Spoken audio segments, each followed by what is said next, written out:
Hello guys, very very good afternoon. সবাই কেমন আছো? আশা করি সবাই ভালো আছে এবং সুস্থ আছো। তো অভিক মিত্র ব্লগসে তোমাদের সবাইকে অনেক অনেক ভালোবাসা দিয়ে আরেকটা নতুন ব্লগ নিয়ে চলে এলাম। সবাই ভালো থাকলে আমি কিন্তু ভালো নেই, কারণ প্রচণ্ড গরম লাগছে। তো সকাল সকাল আর ব্লগটা স্টার্ট করা হয়নি। সকালে উঠে স্নান করে, আজকে তো একাদশী, স্নান না করে রান্না করতে পারবো না। রান্না মানে কি, রুটি করা। তো যাই হোক, সকালে শুধু 4টে রুটি করেছিলাম।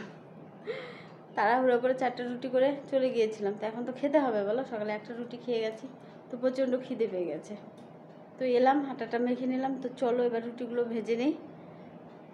আবার কি দিয়ে খাবো সেটাই ভাবছি। গরমের মধ্যে দুধ খেতেও ভালো লাগছে, বলো। এত গরমের মধ্যে না, এমনি তো আমার একটু তো বুঝতে পারো সহ্য সে এত গরমের মধ্যে খাওয়া সাহস পাচ্ছি না। জানি না কী দিয়ে খাবো, তো একটু কিছু একটা করতে হবে। চলো দেখি, আগে রুটিটা তো ভেজে নেই। আটাটা মাখা হয়ে গেছে, তো চলো রুটি কটা ভেজে নেই। হ্যালো ফ্রেন্ডস, তো রুটিগুলো হয়ে গেলে দেখি রান্নাবাড়ি করতে আমার সময় শেষ, ভালো লাগে না আর। কয়েকটা রুটি করে নিলাম, আর কয়েকটা লুচি করে নিলাম। লুচির মতন হয়েছে, বলে লুচিও হয়নি। যাই হোক, আর একটু আলু ভেজে নিচ্ছি। কী খাবো বলো, সকালেও তাড়াহুড়ো করে বেরিয়ে গেলাম, এখনও সময় শেষ। আরেকজনকে ফোন করতে করতে সে আসে না। খিদে আমার একদম, কি বলবো, একটা রুটি খেয়ে আছি। একেই তো রুটি খেতে পারি না। হ্যালো ফ্রেন্ডস, তো চলে এসেছি ডিউটি থেকে এসে। অফিসে অর্ডার হয়ে গেছে, ঘরে গিয়ে চা করবে। তাই ঘরে এসে ড্রেসটা চেঞ্জ করে চাটা করে নিলাম। আর যা গরম, ঘরে এসে মানে আমার দম বন্ধ হয়ে আসছে। তোমাদের দাদাভাইকে বলছি, আমার শ্বাস বন্ধ হয়ে আসছে গো। তো চা নিয়ে চলে এসে, চলো চাটা দিয়ে আবার ঠান্ডা হয়ে গিয়ে বলবে এত ঠান্ডা চা। চা নিয়ে বসে পড়েছে, এই চা নিয়ে নাও। তো চলো আগে চাটা খেয়ে নেই। গরমে পাগল পাগল লাগছে, বুঝলে।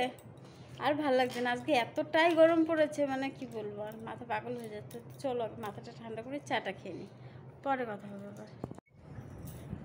হ্যালো ফ্রেন্ডস, তো চা তো খাওয়া হয়ে গেছে অনেকক্ষণ আগে। আর রাতের খাবারটাও আমাদের রেডি হয়ে গেল। কি হবে, ডালিয়া। ডালিয়াটা হয়ে গেছে, সবজি দিয়ে হলো। এটা তো হলুদ ছাড়া খেতে হয়। তো চলো, কিন্তু অনেকটা হয়ে গেল। তো এখন কি হবে, এটাকে বলে ডালিয়া। এর আগে আমাকে একজন কমেন্ট করেছিল, বৌদি ডালিয়া রান্নাগুলো একটু শেয়ার করবে, আমি চিনি না। তো তাকেই বলছি, দেখো এটা হলো ডালিয়া। হ্যালো ফ্রেন্ডস, কি সুন্দর এখন হাওয়া খাচ্ছি গো। ফ্যানটা সেই হাওয়া লাগছে এখন। আজকে এত গরম পড়েছে না, পাগল হয়ে যাচ্ছি গরমে, বুঝলে। যাই হোক, চলো অনেকটা রাত হয়ে গেছে, আজকের মতো গুড নাইট বলতে হবে। কালকে আমাকে 7টার আগে উঠতে হবে।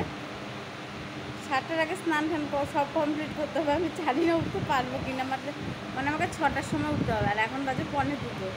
জানি না উঠতে পারবো কি না। অ্যালার্ম দিয়ে রাখতে হবে, আর আমাকে উঠতেই হবে, নইলে আমার একাদশী পড়াটাই বৃথা হবে, বুঝলে। তো যাই হোক, চলো আজকে ঘুমিয়ে পড়ি। কালকে আবার দেখা হচ্ছে সকালে সবার সাথে, গুড মর্নিং বলে। তো সবাই ভালো থেকে, সুস্থ থেকে, সাবধানে থেকে, অভিক মিত্র ব্লগসের পাশে থেকো। যারা চ্যানেলটাকে সাবস্ক্রাইব করোনি, সবাই চ্যানেলটাকে সাবস্ক্রাইব করে রেখো। আর যারা করেছো তারা তো করেছো। আর সবাই ভিডিওগুলো দেখো, ঠিক আছে। Thanks for watching, good night, tata, by.